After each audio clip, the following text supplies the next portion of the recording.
findthebestcarprice.com. Yes, his name is Jeff, /insider, link down below. Bringing together, that's a new one, all of the different manufacturer incentives in one place. Your auto advocate, findthebestcarprice.com /insider. Ooh. Yeah, that was terrible. That was rough. Yeah, that really was. So let me help out here. If you want to find the best car price, go to findthebestcarprice.com /insider. So I screwed up a little bit too. Go to findthebestcarprice.com /insider, where Jeff and his team have collected and compiled an entire list of all the manufacturer consumer incentives by make and model. So if you want one place to go to help you find the best car price, go to findthebestcarprice.com /insider. Who did it better? Let us know down below. We are still doing the thanks giveaway to win the $250 cash equivalent Amex gift cards. All you have to do is run a report back at app.yourautoadvocate.com, the market price report. Second entry if you tag us on Twitter or Instagram with the hashtag Your Auto Advocate. All right, Dad. It is Saturday morning. That means one thing and one thing only. Market price update. Market update. Market. No, we do the market price report. This is the damn used car market. And some new car insights. Weekly market update. Market something. Market report. That's it. I knew I'd get it eventually. Thank you to everyone that allows us to have this fun together. All right, Dad. What's the high level on the used car market? High level in the used car market is wholesale prices continue to decline for the 11th straight week. Unfortunately, that decline is not matched necessarily in the full-size pickup market. What we see, especially when it comes to pricing, retail pricing, is we see lower prices for the subcompact, compact car, and crossover prices, which are declining much more rapidly than, say, the full-size pickup prices, which aren't. Look at the timestamps in the bar down below. I will timestamp 7 minutes from now when we go in depth, put the chart up on the screen. I do want to mention, however, overarching, the decline in wholesale prices for cars, which you'll see on the chart that's up on the screen, actually declined a considerable amount less than the prior week. Last week when we did the report, it was a 0.83, I think. 82% decline, and this week it was, 0.32? 32, yes. So they still declined. Yes. What is that, 200% less almost? I don't know. I can't do reverse math. I can't even do math. Well, I didn't want to bring it up. But that was nice of you to let the world know. But the big takeaway is that even the price changes in cars is starting to, I don't want to say plateau, but I mean, that's a substantial change week over week. Yes, but truth be told, I mean, we've seen over the last 11 weeks over a 5% decline in wholesale, cumulatively, yes, in wholesale pricing. Yeah. And that's pretty significant over a 3-month period of time. It's huge.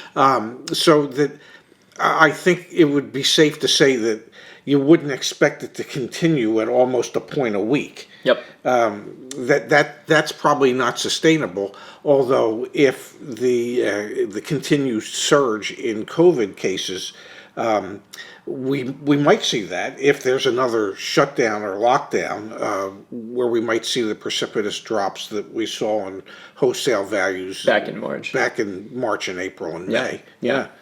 What are the other high-level points from this week's update?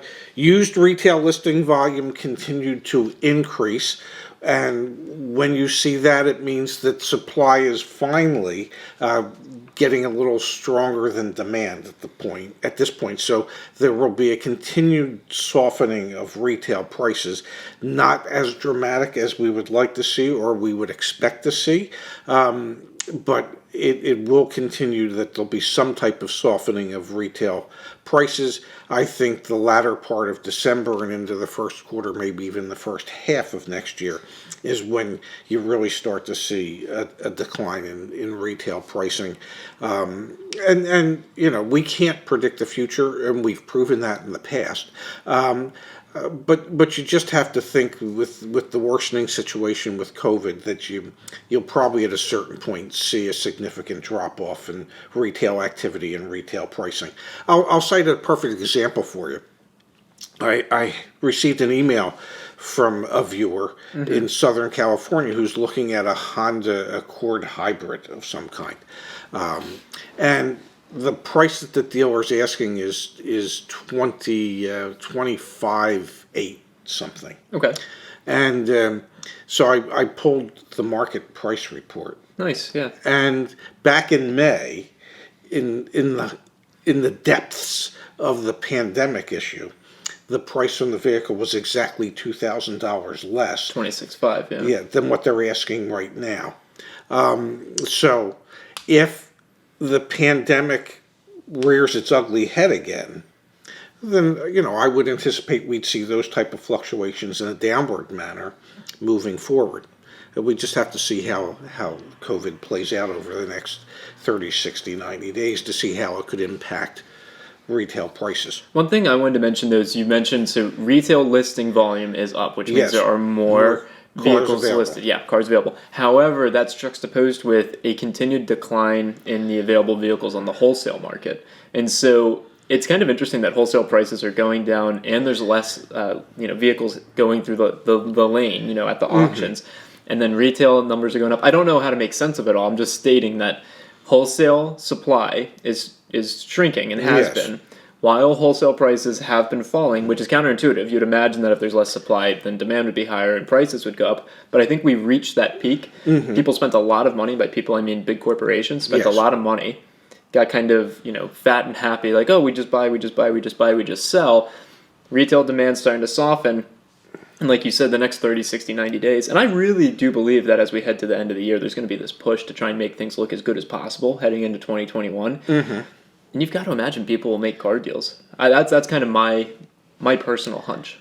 Well, dealerships are always known to want to make car deals at the end of the year anyway. So you add the natural inclination at year end to really push hard for car deals with what is going on in the world around us at the moment. And so that could be a double whammy where dealers really push a little more than they normally would. Because I'm thinking about that, like when you worked for Penske Automotive Group, which is a publicly traded company, and there are, there's like 5 major publicly traded dealer groups: Penske, Asbury, Group 1, the list goes on and on. Lithia, yep. Yeah.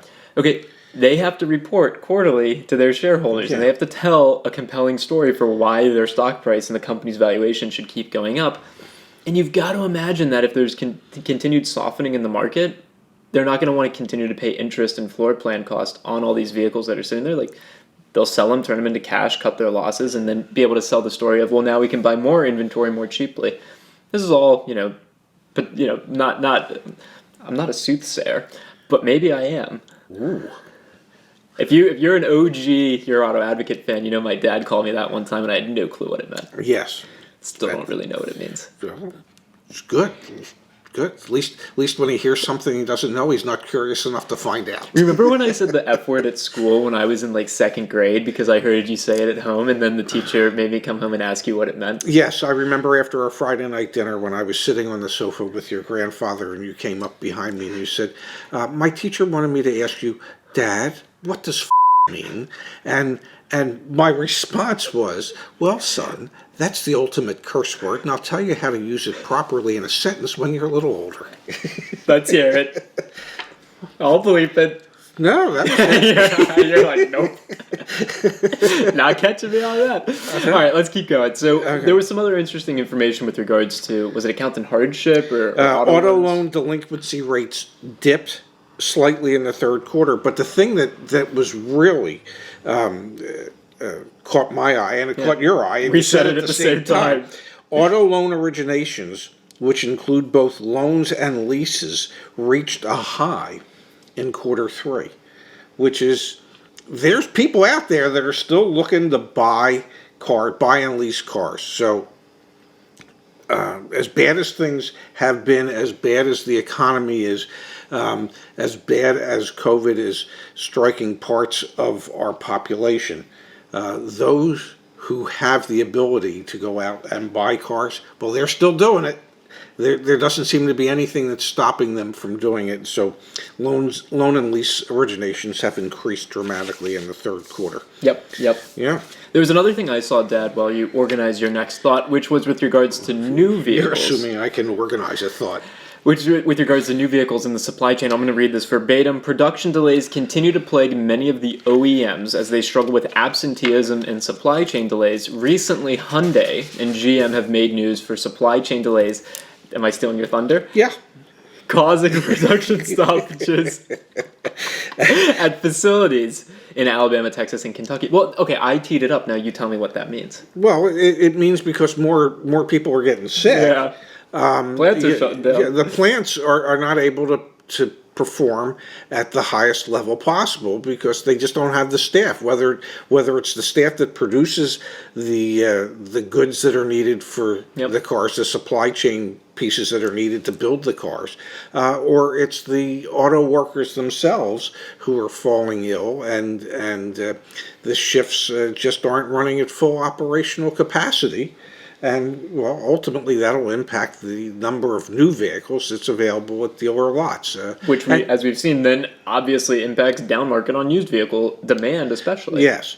And you know, if as we're recently seeing, COVID cases in the 170,000+ daily, well, then you'd have to anticipate that there's going to be more and more absenteeism in any segment of labor, and it can impact supplies of all different types of goods and services moving forward. For our area of focus, though, with automotive, and if you're in the market to buy, it's important to recognize that there's been a continued lack of productivity relative to prior years, and that's not going to stop. And if anything, it's going to increase the throttling back of the capacity to produce vehicles at traditional rates. And so that has this impact that we've seen all throughout 2020, which is when there's less new cars on the market, they become more expensive.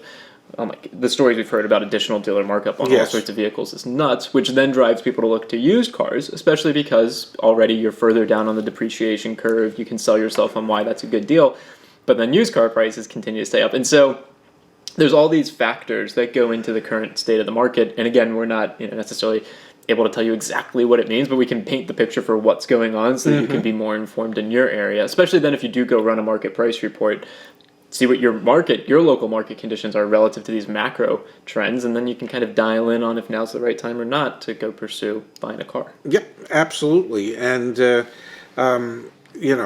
moving forward, it's still always going to be about supply and demand. That's never going to change. And if they can't produce the supply at the levels that they want and the demand stays high, then dealer profits are going to continue to soar, and more dealers are going to figure out how to keep operating their facilities with the less expense and fewer people. Yeah, which there was a Wall Street Journal article recently that pretty much talked about, is this the new status quo for car dealerships? Less inventory on the lots, higher profit margins, and just kind of, I hate to say it, but screw the consumer even more, they'll pay for it. Hopefully not, but that's kind of the situation we're in now. Yeah. I'll let you do your thing here, and then I think we're pretty much... Yeah, we're pretty close to wrapping. Yeah. So I'll put up on the screen now the week-over-week decline in wholesale truck, van, and SUV prices. You can see subcompact crossovers, a small decline, larger amongst your compact crossovers, all the way through your luxury subcompact crossovers as well. The biggest decline happening in those compact luxury crossovers, which would be like your Audi Q5s, your BMW X3s. X5, Yeah, X5 as well. Yeah, like that whole kind of lineup. On the used side, the wholesale prices have dipped considerably. You can see full-size vans actually went up just a little bit in terms of price week over week. And we are seeing a continued slight decline in full-size pickup truck prices, which is important to see as well. Do you think vans are going up slightly because this is a time of year where deliveries go up more and more, and so that they, more businesses need vans to be able to do their consumer deliveries? Maybe, possibly, yeah. Also, I know there's plenty of people who are like, screw it, I'm going to put everything in a van and just go get the heck out of here. So it could be a combination. That's what we should do. We should go buy a van and live in the van across America. That maybe not. No, I'm good. Okay. It'll just be two guys, one mini, one bike. This is going to be fun. It's going to be fun. Epic. Anyway, let's wrap there, Dad. As always, we appreciate your support. If you have specific questions about the market, leave them down in the comments below. Run your market price report. You just have to run one. It's free. That enters you in for the Thanks Giveaway continued contest. Yes. Merch is going out. 10 free t-shirts. We got the gift cards, $250, $175, $150. Plenty of winners. Instagram, Twitter, hashtag Your Auto Advocate. That gets you a second entry into winning one of these, possibly winning one of these gift cards. Absolutely. Yes. All right, Pops, thanks so much. Yeah, I hope you all had a good Thanksgiving. See you soon. Ooh.